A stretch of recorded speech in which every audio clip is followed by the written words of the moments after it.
Alessandra and Nichole Acosta to the stage.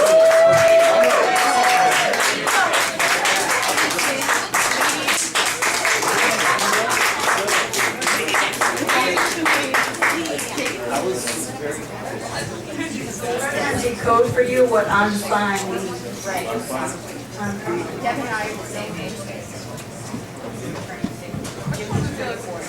Fine is a four-letter word that I'm not fine with.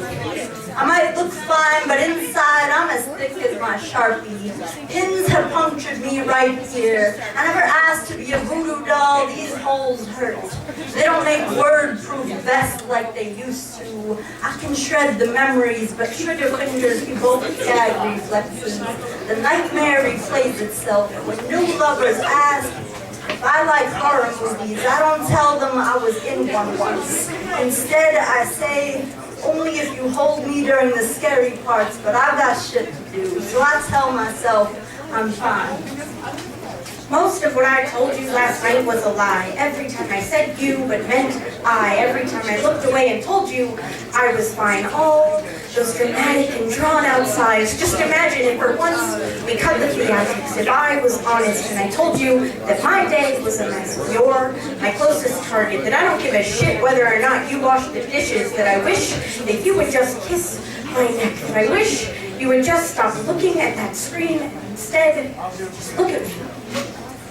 Running around the world with no time to sit down. They make lazy boy thrones for men like you. I'm tired of dating men like you. I spent too much time falling in love and too much time climbing out of it. I'd rather float than fall. I don't even like the word fall. I prefer autumn. I'd file all these thoughts under I'm fine. File all these thoughts under him the first time, the wrong ones the first time. I loved a man enough that when he hurt me, I didn't complain. And I know what it means to be the perfect woman. It takes a lot of time and too much energy, and you'll have to swallow a lot of pride, among other things. Choke back your feelings, insist that you're fine, and I can assure you that the moans from the mouth of a perfect woman and the stuttered gasps of her pain, they're one and the same. Just another sacrifice that she'll make in the name of love for the sake of men. So go ahead, ask me one more time. Watch me tell you, I'm fine.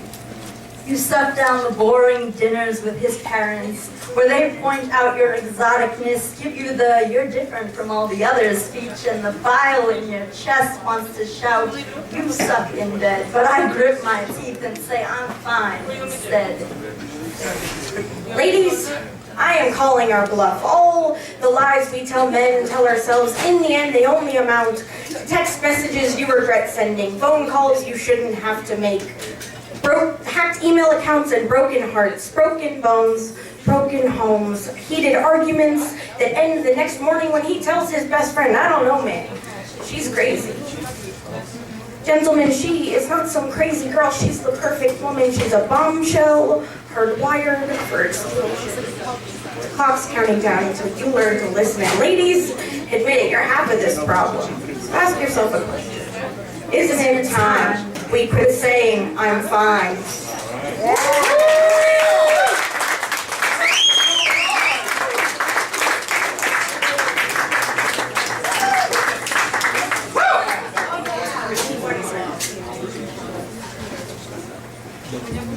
An open love letter to my current rotation of muses. These days are just the string of moments between all these small deaths. Such is the knotwork of youth, I guess. Writing by the in and out lamplight glow of your cigarette, this is our sunrise. And this morning I realized that you're a lost cause, but that makes two of us. Maybe this is one. Maybe I should learn my lesson. I should quit my misbehaving, but I just love the way that you inhale before you lie. I just love coffee and kissing you goodbye. Of all the poems and all the journals in all the world, you walked into mine. All bleeding heart in Brooklyn, leaning against the doorframe with that smug little smirk, looking like one beautiful mistake, though. I should have explained. This isn't love. It never will be. I quit love last January. Instead, just let me adore you for the next six weeks or so. Rip off all your clothes, wring you out of all your words, and let you go. It's all I've ever asked for in a muse. This is my version of verbal abuse. You see, I left my heart in Paris, and ever since, it's been beating 6 hours fast, and I've yet to find a human who can keep pace. I thought I had. Once. It took me 3 years to see that I was wrong, to ask why do all the bad ideas have to be so good looking. And I left him on a Saturday morning.